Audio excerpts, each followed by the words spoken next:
오늘로 사흘째인 고 김대중 전 대통령의 부인 이희우 여사가 방북길에 올랐다는 소식을 어제 자세히 전해드렸습니다. 북한의 공식적인 초청을 받은 만큼 김정은 위원장과의 만남 성사 여부가 주목되고 있는데, 다만 이희우 여사의 일행 중 정부 인사가 없어서 남북 화해의 기회를 박근혜 정부 스스로 박차는 것 아니냐는 지적 또한 나오고 있습니다. 오늘은 김창수 코리아연구원 원장과 함께 이희우 여사의 방북길을 자세히 짚어보겠습니다.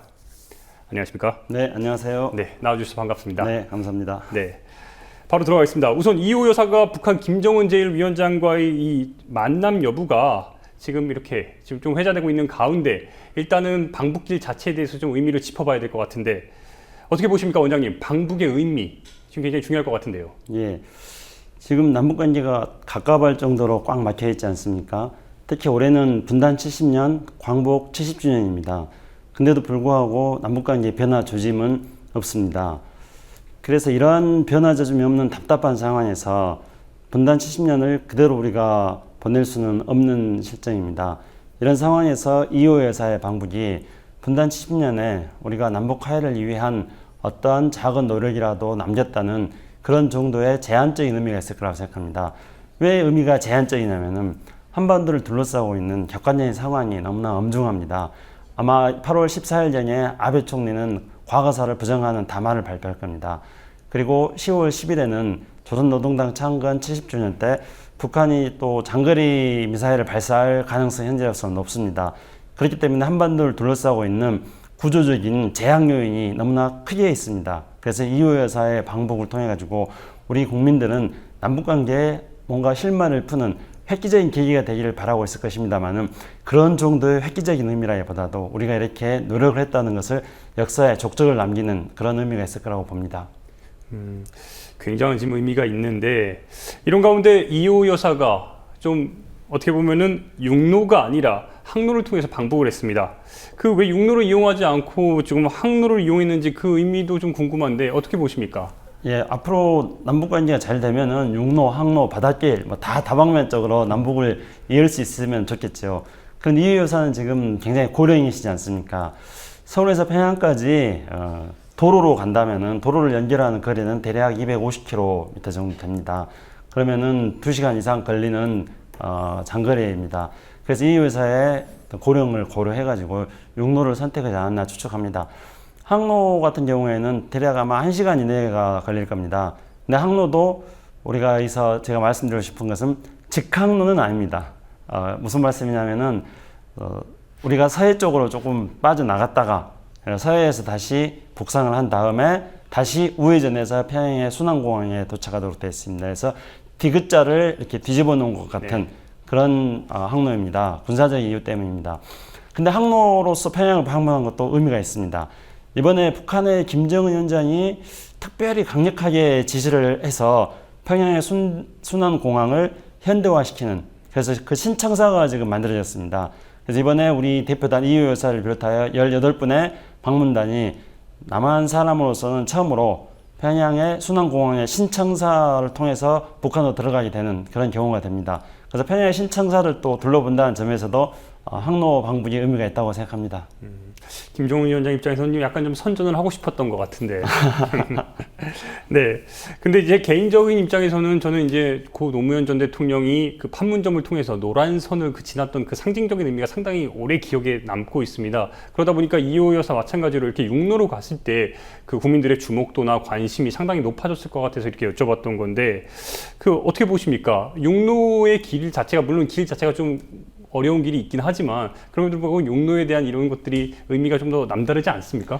예, 앞으로 기회가 되면은 육로를 통해서 오고 갈 수 있는 그런 기회가 더 많이 생기기를 저도 바랍니다.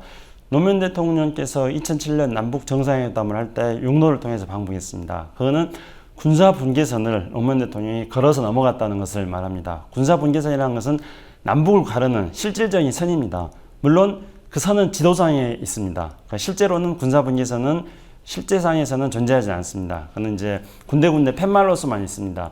그렇지만은 남북을 가르는 선이기 때문에 이것을 넘어섰다는 것은 분단의 선을 넘었다는 상징적인 의미가 있는 것이죠. 그 당시에 약간의 이제 국민들에게 군사 분계선에 어떤 실체를 부각시키기 위해서 노란 선은 실제로 존재하지 않습니다만 네. 만들었던 겁니다. 분단을 뛰어넘는다 이런 의미겠죠. 네. 일단은 예, 알겠습니다. 아까도 방금 전에 지적해 주셨듯이 김창수 원장께서 지적해 주셨듯이 이호 여사를 수행하는 방북단이 18명입니다. 그런데 백낙천 선생도 있고 뭐 여러 이제 시민사회 이제 원로들이 많이 계신데 눈여겨볼 점은 정부 관계자가 전혀 없다는 점입니다. 이 점은 어떻게 볼 수 있는 겁니까? 우선 몇 가지로 살펴볼 수 있겠습니다. 통상적으로 민간 차원의 방북이기 때문에 정부 관계자가 참여하지 않을 수 있습니다. 오히려 정부 관계자가 참여했을 경우에 이 방북 자체가 정부로서는 어떤 성과를 내야 된다는 그런 부담이 있을 수도 있습니다. 정부 관계자가 참여하지 않음으로써 순수한 민간 차원의 교류가 됨으로써 정치적 성과가 없어도 정부로서는 부담이 없고 또 북한도 마찬가지겠죠. 그런데 이제 여기서 한 가지 주목해 봐야 될 거는 정부 대표단으로서 정부 관계자가 참여하지 않는다 하더라도 이 행사를 원만하게 잘 보장하기 위해서 정부 차원에서 실무자가 참여하는 것은 그동안의 남북 교류의 역사에 있어서 관행처럼 있었습니다. 근데 정부에서 실무자도 방북 지원을 하는데 전혀 참여하지 않았습니다. 또 언론도 지금 취재 차원에서 전혀 참여하지 않고 있습니다. 이거는 현재 아주 냉랭하게 얼어붙은 남북관계의 현 주소를 보여주는 모습이라고 생각합니다. 혹시 이럴 가능성은 없을까요? 그 18명 가운데 비밀리에 뭔가 이렇게 물밑 접촉을 위해서 그럴 가능성은 전혀 없는 건가요? 그럴 가능성은 없을 거라고 생각합니다. 왜냐하면 18분의 신분은 이미 다 드러났기 때문에 뭐 비밀 접촉은 없을 거라고 보고요. 오히려 정부 관계자는 아니지만은 이 대표단에 포함되어 있는 분 중에 통일준비위원회, 대통령이 위원장인 통일준비위원회에 사회문화분과위원장인 김성재 위원장이 참여하고 있습니다. 김성재 위원장은 김대중 정부 시절에 장관을 했었고 또 김대중 평화센터의 관계자이기도 합니다. 그래서 이분이 정부의 어떤 대통령 위원장으로 있는 그런 통일준비위원회의 한 분야를 담당하고 있는 분야 책임자이기 때문에 이분이 어떤 모종의 역할을 해보려고 노력은 할 수 있을 거라고 생각합니다. 굉장히 공적 임무는 아닙니다만은 민간 차원의 방북에서 신축적으로 재량껏 할 수 있는 거라고 생각합니다. 네, 이제 나흘간의 일정이죠. 전태 일정이 나흘간의 일정을 하고 있는데 이제 하루 남았습니다. 어쨌든 북한의 공식 초청에 의해서 이루어진 거고 김정은 위원장이 초청을 한 건데 결국에 이제 중요한 점은 마지막 관문이라 할 수 있는 이 이호 여사와 김정은 위원장의 만남. 어떻게 성사 여부를 보십니까? 뭐 지금까지는 아직 만남이 이루어지고 있지 않습니다. 그리고 내일 이호 여사께서는 돌아오시는 일정이 잡혀 있습니다. 그래서 지금 오늘 밤이나 또는 내일 오전 평양 일정이 그렇게 예정되어 있습니다. 그래서 예측하는 게 굉장히 좀 어렵습니다만은 저는 김정은 위원장이 이호 여사를 만날 거라고 생각합니다. 왜냐하면은 우선은 여러 가지 이유가 있습니다. 첫째는 김정은 위원장이 초청을 했다는 것이죠. 그리고 북한은 관례적으로 자신들이 초청한 사람들에 대해서 어떤 성의를 표시해서 자신들의 국가적 이미지를 그렇게 만들어 나가려고 하는 노력을 합니다. 특히나 북한으로서는 미풍양속을 연장자를 존중한다는 그런 미풍양속을 북한이 충실히 따르고 있다. 이런 모습을 보여줄 필요도 있다고 생각합니다. 그래서 저는 내일 이제 이호 여사가 원래 예정에 따른다면은 12시경에 평양 순환공항을 출발하기로 되어 있습니다. 하지만 이 비행기는 정기 항로가 아니지 않습니까? 지금 남쪽에서 우리가 전세기로 해서 가지고 간 비행기입니다. 그렇기 때문에 비행기의 평양 출발 시각은 굉장히 신축적일 거라고 생각합니다. 특히나 그동안에 북한의 이 김정일 위원장 시절부터 북한의 최고 지도자들이 보여줬던 남쪽에서 방문한 사람이라든가 또는 해외 인사들과의 만나는 경우를 보면은 일종의 어떤 깜짝 어떤 만남을 통해 가지고 만남의 효과를 극적으로 굉장히 높이려고 했던 차원이 여러 차례 있었습니다. 대표적인 경우를 본다면은 2005년도입니다. 2005년도에는 당시에 노무현 정부 시절이었습니다만은 그때는 남북 관계가 북핵 문제를 비롯해 여러 가지 문제 때문에 남북 당국 간 회담도 일시적으로 멈춰 있는 상황이었습니다. 그럴 때 당시 통일부 장관이었던 정동영 통일부 장관이 대통령 특사로서, 물론 북한에는 특사라고 공개는 하지 않았죠. 대통령 특사로서 6월 15일 날 평양에서 열리는 6.15 5주년 행사에 참석했습니다. 그리고 김정일 위원장 면담을 요청했습니다만은 마지막 날 6월 18일 날 평양을 떠나게 돼 있었는데 평양을 떠나기 바로 직전에 정동영 장관과 김정일 위원장의 면담이 성사됐었습니다. 그래서 거기에서 북한이 육자회담과 남북 장급 회담에 복귀하는 것들을 비롯한 여러 가지 현안 문제들이 허심탄회하게 논의된 적이 있었습니다. 이런 사례를 통해서 알 수 있듯이 저는 내일 12시에 이후 여사가 출발하도록 되어 있기 때문에 내일 12시 출발하기 전에 면담이 성사될 가능성이 높다고 생각합니다. 그리고 북한으로서는 저는 이후 여사가 고령에도 불구하고 북한의 초청으로 평양을 방문했기 때문에 북한으로서는 고령의 이후 여사를 김정은 위원장이 마땅히 만나는 게 타당할 거라고 생각합니다. 아울러서 저는 어떤 바람이 있습니다.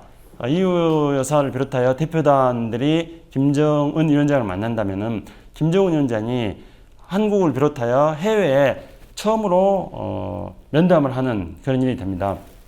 물론 이후 여사가 김정일 위원장 조문을 간 적이 있었습니다. 그때 김정은 위원장을 잠깐 확인했습니다. 그때는 상중이기 때문에 좀 간단하게 만났습니다. 그리고 해외 인사들 가운데 데니스 로드맨이라고 미국의 농구 선수 있지 않습니까? 네. 그 농구 선수가 김정은 위원장을 여러 번 만났습니다만은 그 데니스 로드만 역시 농구 선수입니다.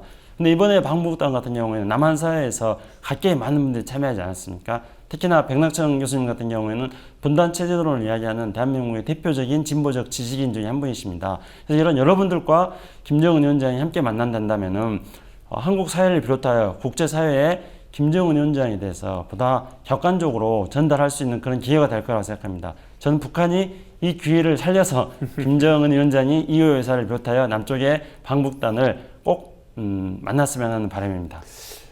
네, 저 역시 그렇게 바라고요. 만약에 이렇게 성사된다면 당연히 이렇게 지금 경색되어 있는 이 남북 관계에서의 뭔가 좀 큰 진전, 큰 걸음이 되지 않겠습니까? 어떻게 보십니까? 어떤 하나의 작은 출발이 될 거라고 생각합니다. 특히나 이제 중요한 것은 최근에 북한하고 중국 사이에 과거에 대결적인 그런 상당한 긴장한 관계가 있었습니다. 그런데 지금 조금씩 북중 관계가 풀리려는 그런 조짐들이 북한하고 중국의 양쪽 최고 지도자들 사이에서 그런 모습들이 보이고 있습니다. 그런 상황에서 이번에 이후 여사를 김정은 위원장이 만난다면은 북중 관계를 비롯하여 한반도 동북아시아에 조그만 작은 어떤 해병을 위한 그런 물꼬가 트일 수 있다고 생각합니다. 그리고 더 중요한 거는 앞서 말씀드렸습니다만은 북한이 국제사회에 북한도 대화에 나설 수 있다 이런 것들을 보여주는 것이 됩니다. 그리고 이후 여사의 방북은 또한 박근혜 대통령이 이후 여사 방북에 대한 특별한 관심을 가지고 있는 걸로 알려져 있습니다. 따라서 박근혜 대통령의 직접적인 메시지가 전달되지는 않을 거라고 생각합니다만은 박근혜 대통령의 관심 속에 진행되는 거기 때문에 남북 정상 사이에 있어서도 작은 신뢰를 만드는 기회가 될 거라고 생각합니다. 예, 마지막 질문 하나만 더 드리겠습니다.